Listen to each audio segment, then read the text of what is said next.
Hello viewers and welcome to another match of Warhammer 40,000 Conquest. My name is Mitch and I am the Hive Tyrant.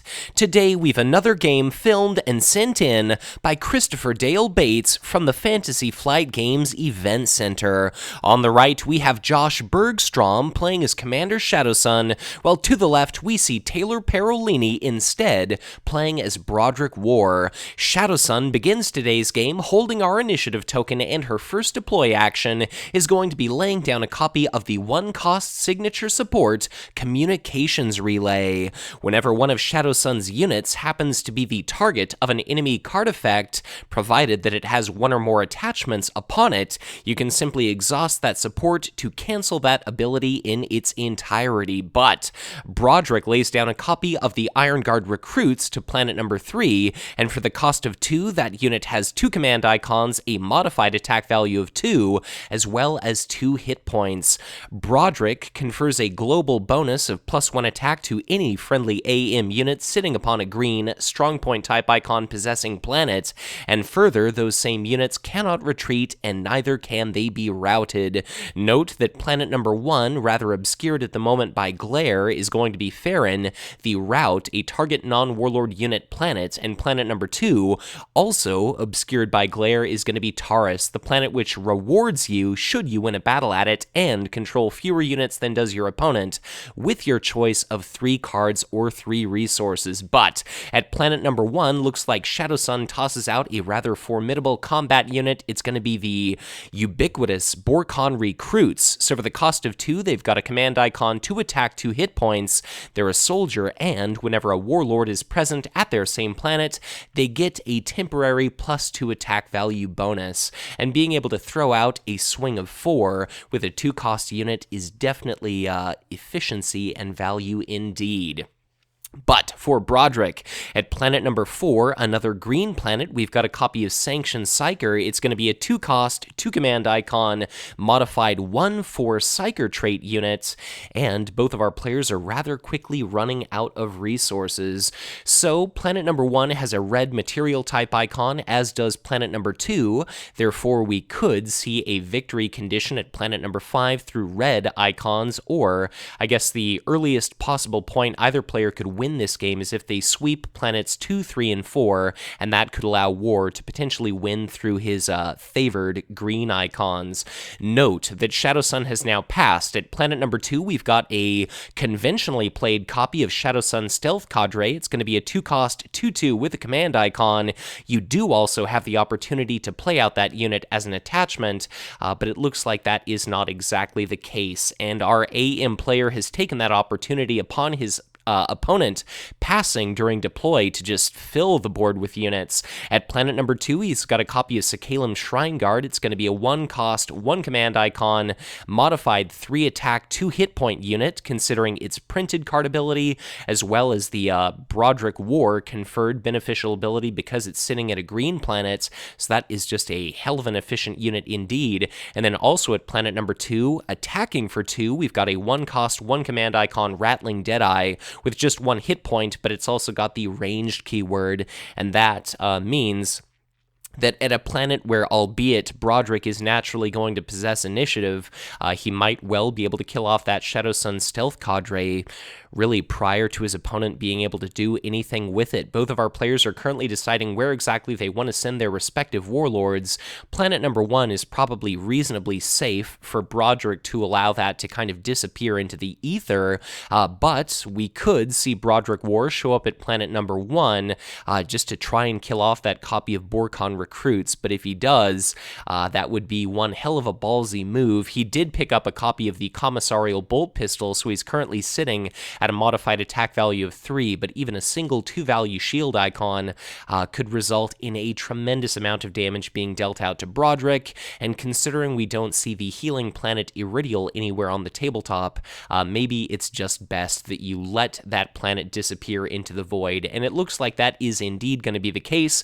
Broderick shows up at planet number 5, Shadowsun instead arrives at planet number 3, and it looks like it's going to be 2 resources at Farron, planet number 1 to the right there for for Shadowsun, planet number 2, Taurus, is going to be a total of 1 card and 1 resource to the left for Broderick. Planet number 3 is going to be a couple of cards for Commander Shadowsun there to the right, but she is going to have to be able to chew through that Iron Guard recruits, and she herself is no more than a 1/7 Warlord. But regardless, planet number 4 is going to be a couple of resources, one by Broderick Worr, and planet number 5, Aatrox Prime, that planetary bombardment planet, is going to be a card and a resource to the left for Broderick. So our AM player doesn't have a copy of Staging Ground or anything along those lines in play. Planet number 1, Farron, that red material type icon possessing planet, is going to be added to the victory display of our Commander Shadowsun player, and kind of the crappy thing about that is there's not a single eligible enemy unit to be targeted with a routing effect because each and every one of them is currently sitting at a strong point planet. So we're going to see battles at planets 3 and planets number 5. Shadowsun is going to take a swing of 1 at that Iron Guard recruits at 3, and now the recruits itself are going to be able to attack in response for 2. That is going to be what looks to be a copy of Deception. It's difficult to tell because of how small the card is, but Shadowsun takes no damage, so I can only imagine it's going to be a 2 shield value card. We come to the end of a combat round. Both players decide to stay. Broderick has to. Shadowsun swings again. That effect is going to be blocked off entirely due to the interjection of a suppressive fire used as a shield. The Iron Guard recruits attacks. We see Repulsor Impact Field discarded as a shield. We come to the end of a combat round again, and now it's going to be Shadowsun still staying at that planet to try to kill off that Iron Guard recruits. Shadowsun takes a swing. Summary Execution. The signature event is going to be discarded, and now Shadowsun is starting to accrue a little bit of damage. So Shadowsun takes 2 points of damage. We're going to come to the end of a combat round again. And the battle ability on the line here is going to be a forced random card discard, so both players are quickly using up all their available shield cards. Looks like Shadowsun does finally manage to dispatch that copy of the Iron Guard recruits. It's not a soldier, therefore Shadowsun need not have worried about a copy of Elysian Assault Team, and it looks as though the forced random card discard was a pretty damn valuable discard indeed. It's going to be a copy of the signature army unit Anxious Infantry Platoon being thrown away, so Taylor is going to be deprived of a 2-cost modified 4 attack value 3 HP unit with a command icon and a forced reaction that's going to be basically ignored provided that it's sitting at a green planet. And because Broderick could potentially win the game through winning 3 green planets in a row, that is a pretty significant blow being dealt out to Broderick. But Aatrox Prime has fired into the HQ of Josh. Note that his Borkon recruits has a point of damage upon it. Shadowsun has now got 3 points of damage in total, and that Borkon recruits arriving at a planet exhausted during the command phase is going to make it a far easier target to pick off than it was during the previous round. And, you know, with sending Broderick opposite an enemy unit, you really want to minimize the amount of damage that he takes because Broderick kind of, you know, collapses like a bit of a wet blanket the instant he ends up bloodied, just because he provides such an incredibly powerful, pervasive benefit. But we've gone through an HQ phase. Each of our players has come across 4 new resource tokens and 2 cards. Note that new planet number 5 is going to be Eloith, and looks like Broderick has taken this opportunity to renovate his HQ. He tossed out a copy of his own signature support. That's going to be Forward Barracks.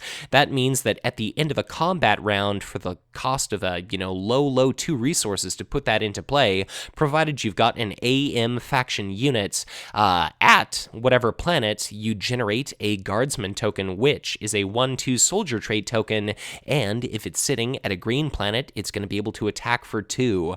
So, couple additional plays here. Planet number 1, we've got a copy of Viorlaw Marksman being tossed out into play by Shadowsun. It's going to be a 1-cost 1/2 with a command icon as well as the ranged keyword. We've also got a copy of Talarn Raiders at that same planet. It's going to be another one of those Warlord Friend style units. 1-cost, 1 command icon, 0/2, but when a Warlord is present, it attacks for 2. It gets a little bit of a bonus, and as an AM unit, it gets a buff from Broderick, so it's going to attack for a minimum of 1 and a maximum of 3 if a Warlord is present at that green planet. And though glare may lead you to believe otherwise, rest assured, planet number 1 is indeed going to be Taurus, a green and red planet.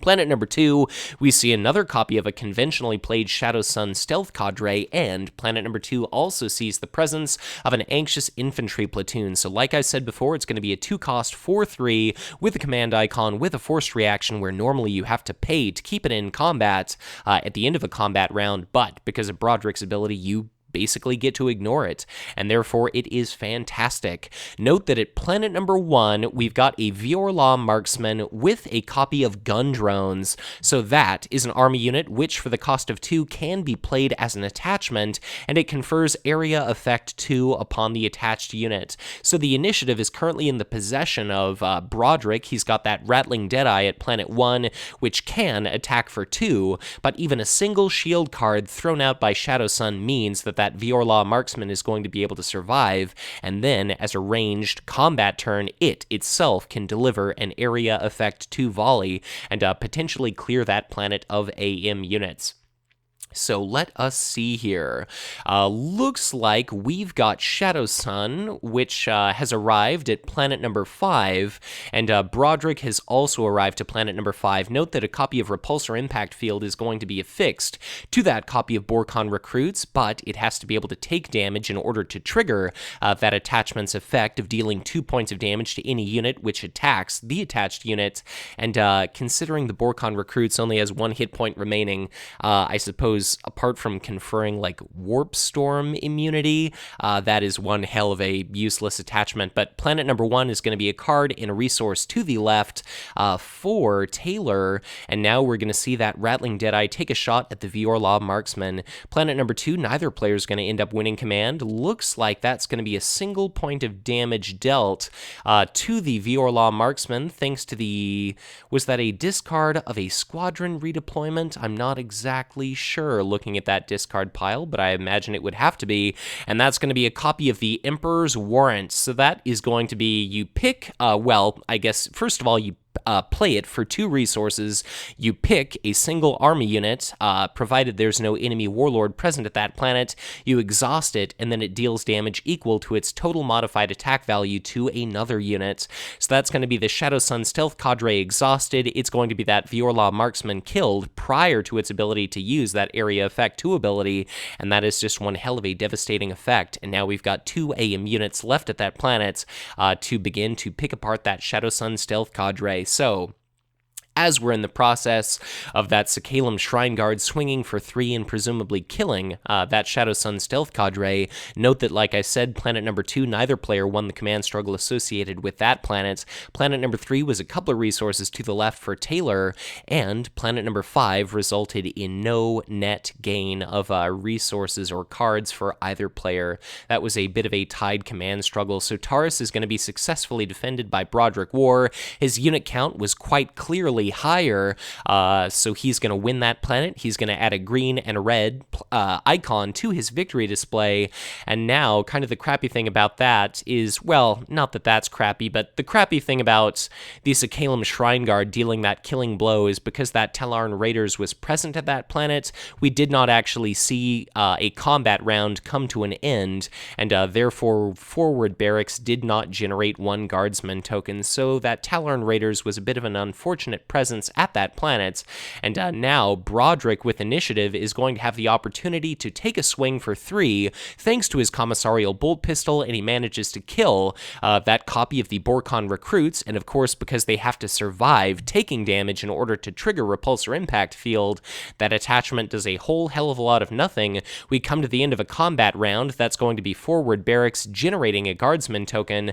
Note that Shadowsun has dealt a single point of damage to Broderick Worr thanks to her low, paltry attack value of 1. And Broderick is now sitting at 5 hit points remaining. He's got a guardsman token at that planet, and that's going to be a sterling opportunity for Broderick to trigger the battle ability of Eloith in order to take a look at the top 3 cards of his deck, to add one of those to his hand, and to put the remaining 2 on the bottom of his deck in his choice. Planet number 1 is currently going to be Barless, that forced random card discard planet. It is green, and it's therefore going to likely contribute to the victory condition of Taylor there to the left. And our new 5th planet, the last last planet we're going to be seeing in this game is going to be Karnath, the planet which allows you to trigger the battle ability of any other planet in play. So, as we've passed an HQ phase, that's going to be 4 resources and 2 cards, as it ever is for both of our players. And now, as we prepare for our command phase, like our players are currently going through deployment, but they'll eventually get to the command phase, note that Broderick Worr's movement is definitely going to be restricted. So I can only imagine that Broderick is presumably going to be sending himself to planet number 2 to set up for his likely inevitable victory condition here. And now really both of our players, like Shadowsun, is going to be heavily incentivized to deploy a lot of powerful units to planet number 2 to try to dispatch a lot of those arriving at a planet exhausted units played out by War. And I guess, you know, Shadowsun is basically a little bit screwed in regard to winning planet number 1, so if there's anything that Shadowsun can lay down at planet number 2 to try to block the opponent's victory condition, that would be great. And I was going to say, Taylor, dissimilarly, is going to be rather incentivized to play out a lot of formidable units to planet number 1. So, note, we've got a second copy of Anxious Infantry Platoon positioned at planet number 1. That's 2 units at that planet that, despite not having initiative, they're going to be able to attack for 4, and Shadowsun's Stealth Cadre is only going to be able to swing for 2, which is not enough to kill 1 of those platoons, let alone it's not going to be able to kill 2 of them. Like, it can't kill 1, it's not going to be able to kill 2. Shadowsun wisely arrives to planet number 3. Broderick, as everyone suspected, arrives at planet number 2. So, planet number 1 is going to be a total of 2 cards to the left for Broderick. Planet number 2 is going to be a couple of resources for Broderick. Planet number 3 is going to be a card and a resource to the right for Shadowsun. And now note, planet number 1 may likely result in a second strongpoint icon added to the victory display of Broderick Worr, and it's presumably going to be eliciting a forced random card discard from our Shadowsun player. Shadowsun does not have any target to activate her attachment recursion or putting into play style ability. The Shadowsun Stealth Cadre deals a 2 points of damage to an Anxious Infantry Platoon.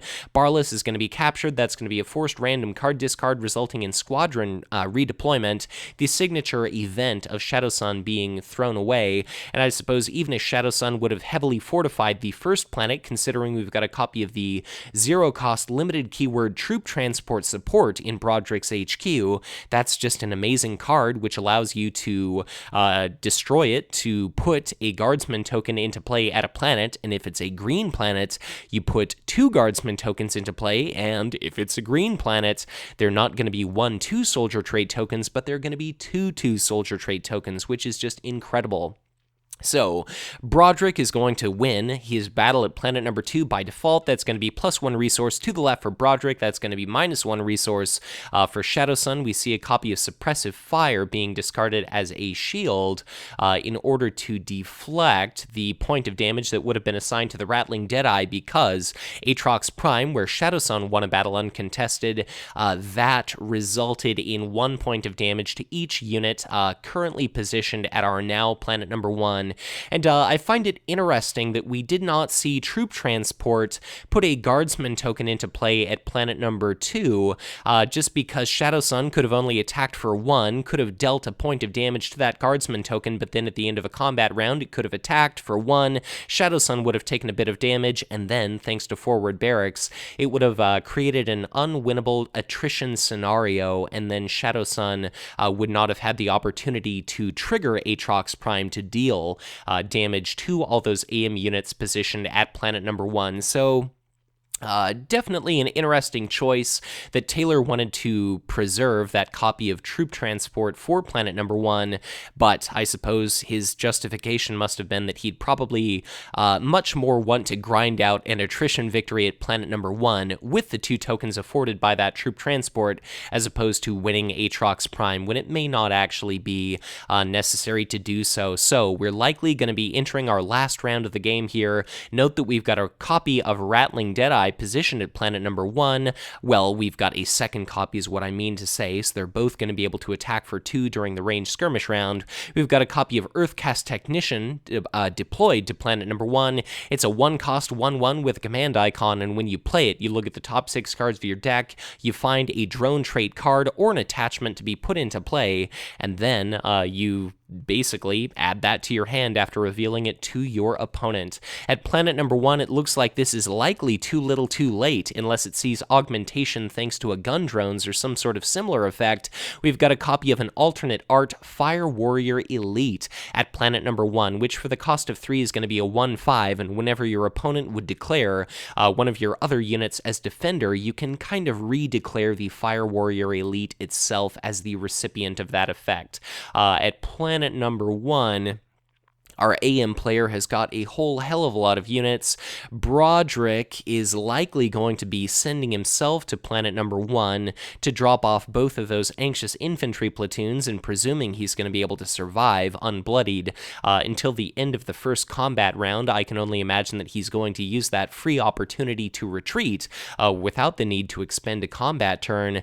That's going to be a copy of Shadowsun's Stealth Cadre, currently affixed to that Fire Warrior Elite. It's going to make it a modified 3/7, and note that the initiative is indeed with our Tau player, and I guess what kind of stinks now is because of that communications relay, if Taylor has a copy of well, I guess he puts out a copy of Inquisitorial Fortress. I was going to say if he has a suppressive fire in his hand, he could use that effect to attempt to exhaust the Fire Warrior Elite, but Communications Relay is going to be able to block off that effect. Now, we've got a copy of Inquisitorial Fortress, the 2-cost support, where as an action, you can exhaust and sacrifice it in order to rout a target unit. And a target non-warlord unit, my apologies, and what definitely stinks about that is that Fire Warrior Elite, it can block one of those abilities, but it cannot block both if you see a Suppressive Fire and Inquisitorial Fortress combo, because the Communications Relay needs to exhaust itself in order to confer that beneficial effect. So this is very interesting indeed. Note that that Fire Warrior Elite at planet number 1 has picked up a copy of gun drones, so now it's going to be a 3/7 with area effect 2, and if Shadowsun goes to that same planet, Shadowsun is likely going to be able to recur a copy of Shadowsun's Stealth Cadre onto the Fire Warrior Elite to make it a 5/9. Looks like it's actually going to be a copy of Repulsor Impact Field, so it's now a 3/7 with area effect 2, and whenever it takes damage from an attack, the attacking unit takes 2 points of damage. War and Shadowsun have both arrived at planet number 1. That's going to be planet number 1 conferring, I believe, it's going to be 2 resources to the left for Broderick Worr, because that's Ossus 4 under contest. Planet number 2 is going to be a push. Planet number 3, we've got a copy of Sanctioned Psyker, which means that's going to be a total of 2 cards for Broderick Worr, and now this is going to be a planet number 4 is going to be a push. So a lot of interesting stuff taking place here. We've got a Rattling Deadeye taking a shot during the ranged skirmish round at that Fire Warrior Elite.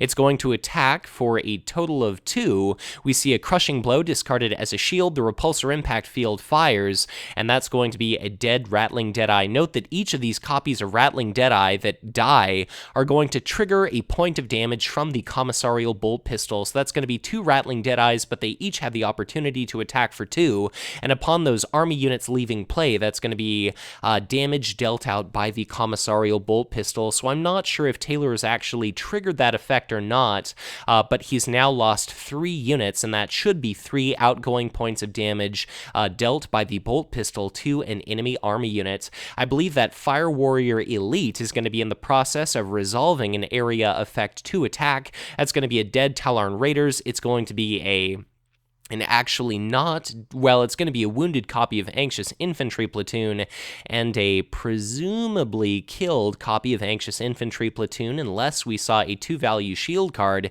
and now that Sanctioned Psyker itself is going to be sitting at 3 points of damage there. So we had 2 Rattling Deadeyes attack for 2 in total, and we've had 3 AM units leave play, so that should have been a total of a possible 7 damage going out to that Fire Warrior Elite, which is currently sitting at 5 hit points. Looks like we saw a 2 arms discarded in order to block off damage that would have been dealt to Broderick Worr, and that's going to be that, original copy of Anxious Infantry Platoon having left play. So that's a total of 4 Commissarial Bolt Pistol procs, plus 4 damage among 2 different attacks dealt by those Rattling Deadeyes. So I believe that it may be an inaccurate amount of damage currently upon that that Fire Warrior Elite, but it's entirely possible I could have missed shield cards. But for the future, just definitely be deadly certain. Okay, so it looks like all of that damage is going to be removed. I guess that must have been Broderick Worr taking a swing of 3, and he manages to successfully kill that Fire Warrior Elite. Whether it should have been hanging around for this long or not, Broderick, with just 1 point of damage, is able to attack for 3, and that's going to be that 3 attachment-wielding unit outright destroyed. The Earthcast Technician, under the employ of Commander Shadowsun, is going to be, I guess, taking a swing, killing off that copy of Anxious Infantry Platoon. Now we're going to be able to see the Sanctioned Psyker taking a swing. Okay, so the Anxious Infantry Platoon dies. It leaves play. It triggers the Commissarial Bolt Pistol. That's going to be 1 point of damage dealt to the Earthcast Technician. It is going to be killed. We see the Troop Transport explode. That's going to be 2/2/2 Soldier Trait Guardsman tokens being put into play.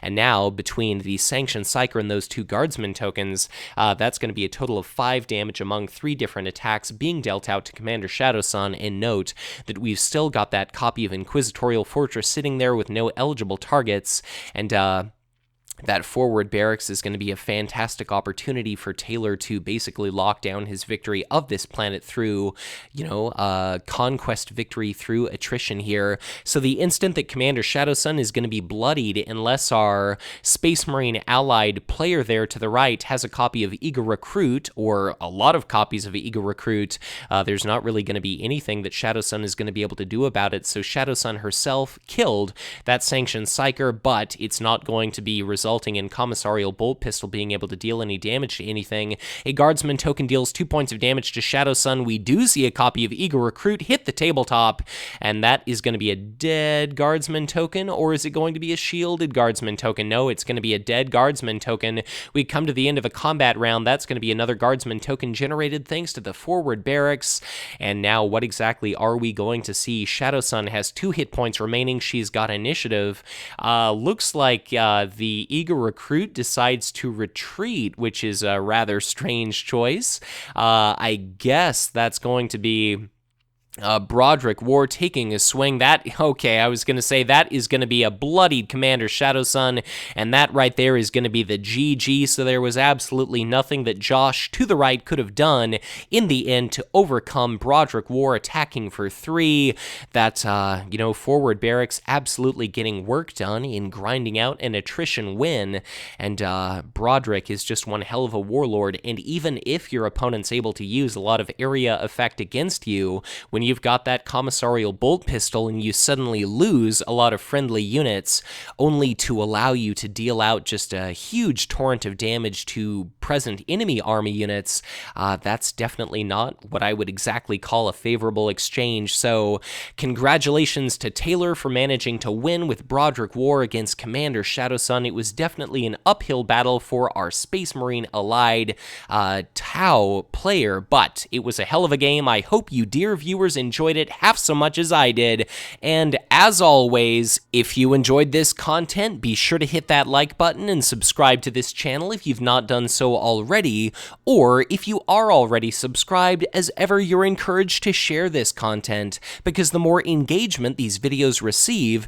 the more individuals stand to be exposed to Conquest. They might give this game a try, enjoy what they experience, someday join our living card game community, and together, the greater we are in number, the bigger message we stand to send to Fantasy Flight Games, demanding they continue to develop and support this fantastic product. If you'd ever like to get in touch with me, I would be honored were you to do so through Facebook or on Twitter. And if you yourself are a content creator, whether you create podcasts, articles, or videos for Conquest, I definitely recommend you get in touch so I can promote your content, and together we can continue to grow this card game community. If at any point you feel inclined to help support the Hive Tyrant, I would be deeply appreciative were you to donate as little as $1 on a a strictly monthly basis to my Patreon.